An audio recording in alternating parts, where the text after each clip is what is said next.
সম্পদে যাকাত হয় না। এই পয়েন্টটা খুব গুরুত্বপূর্ণ, আপনাদেরকে মনোযোগ দিয়ে শুনতে হবে। আপনারা মনোযোগ দিয়ে শুনতেছেন তো? আপনি ধরেন ওই যে উদাহরণ দিয়েছিলাম, গত রমজানের 20 তারিখে নেশাব পরিমাণ সম্পদের মালিক হয়েছেন, দেখলেন সারা বছর আছে এই টাকাটা। তো এই 20 রমজানে তো আপনি এখন হিসাব করবেন, তাই না? তো হিসাবে আপনি কি কি ধরবেন? সব সম্পদে যাকাত নাই। আপনার বাসার যে ফার্নিচার, এটা হিসাব করা লাগবে না। আপনার যে ফ্রিজ, আপনার যে এয়ারকন, আপনার যে থাকার যে ফ্ল্যাটটা, আপনার যে বাংলো বাড়ি, এগুলোতে কোনো যাকাত নাই। আপনার চলার জন্য যে গাড়িটা লাগে, এগুলোতে কোনো যাকাত নাই।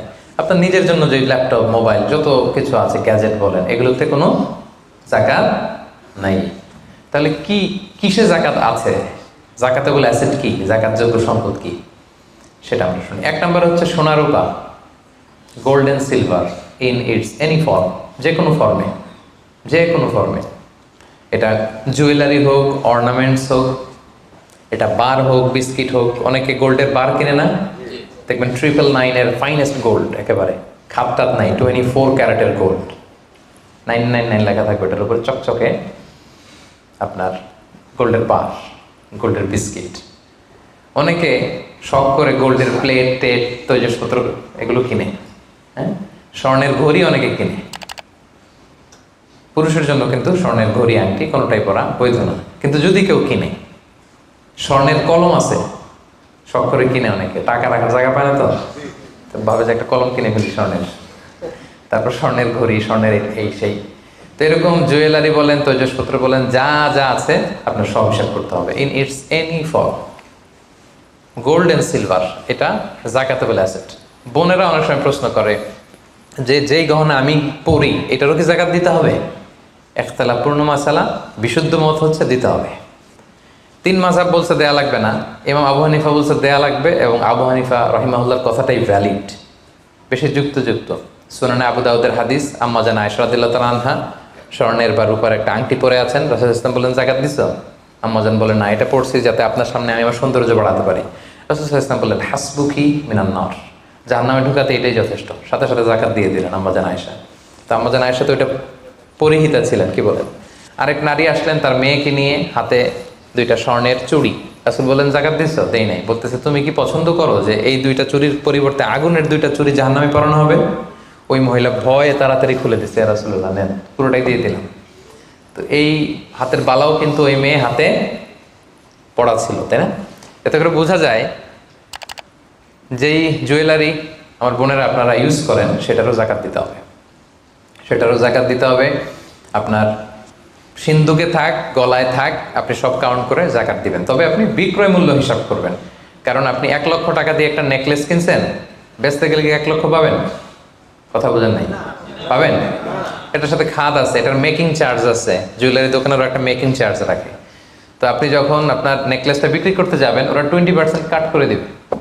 1 লক্ষ টাকার নেকলেস আপনি দোকানে বেচতে গেলে কত টাকা পাবেন? 80,000 টাকা হিসাব করবেন, বিক্রয় মূল্য ধর্তব্য। তো তাহলে সম্মানিত ভাই এবং বোনেরা, যাকাতেবল অ্যাসেট 1 নম্বর গোল্ড অ্যান্ড সিলভার। 2 নম্বর হচ্ছে ক্যাশ। ধরেন আজকে আমি আমার যাকাত হিসাব করতে বসছি, তো আমি দেখতেছি যে আমার স্বর্ণ টর্ণ কি আছে না আছে, আমি হিসাব করতেছি।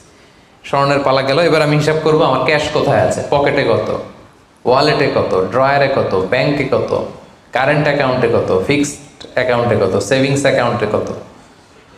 যত জায়গায় আপনার যত ক্যাশ ফর্মে টাকা আছে, এটা আপনি হিসেব করবেন।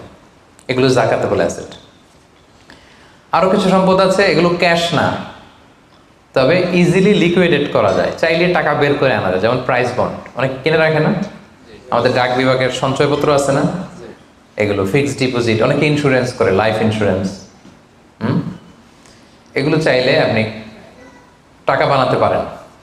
তো এটা অনেকে বলে হুজুর এটা তো ম্যাচিউরড হয় না, কীভাবে করবো? এটা ব্যাংকে আপনি নক দিলে ওরা স্টেটমেন্ট দিবে যে আজকে এই ডিপোজিটটা ভাঙালে কত পাবেন, একটা স্থিতি দেখাবে। এটা আজকের স্টেটমেন্ট, ওই স্টেটমেন্ট আপনি বের করে নিয়ে আসবেন যে আজকে 20 রমজানে যদি আমি এটা ভাঙ্গাই তা আমি পাবো এত, তাহলে এটার মালিক আপনি, এটা আপনি যোগ দিবেন। তাহলে বুঝতে পারছেন এটা? এগুলো যাকাতেবল অ্যাসেট। আচ্ছা গেল।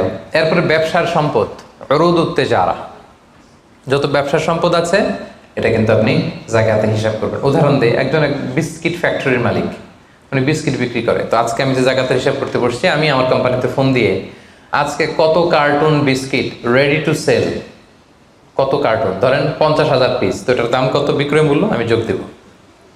তারপরে বিস্কিট বানাতে যে র মেটেরিয়াল, হ্যাঁ, গম লাগে, সুগার লাগে, ইত্যাদি ইত্যাদি যা লাগে, এগুলোর যে প্রাইস, এটা আমি, জি, এটাও আমি যোগ দেব। ওখানে ধরবো না কি, ওখানে ধরবো না হচ্ছে যেটা ফিক্সড অ্যাসেট। ব্যবসার ক্ষেত্রে ফিক্সড অ্যাসেট ধরতে হয় না। যেমন ধরেন আপনার ফার্নিচার বা কারো বিস্কিট ফ্যাক্টরি, তার ফ্যাক্টরির যে জায়গাটা, এটা আসবে না। মেশিনারি, যে মেশিনে করে বিস্কিট বানায়, ওইটা আসবে না।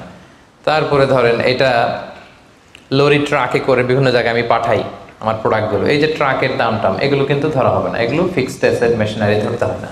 শুধু প্রোডাক্ট রেডি টু সেল অথবা র মেটেরিয়াল, এগুলো ধরবো।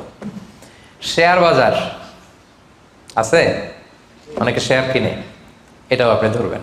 ওই দিন আপনি হিসেব করবেন।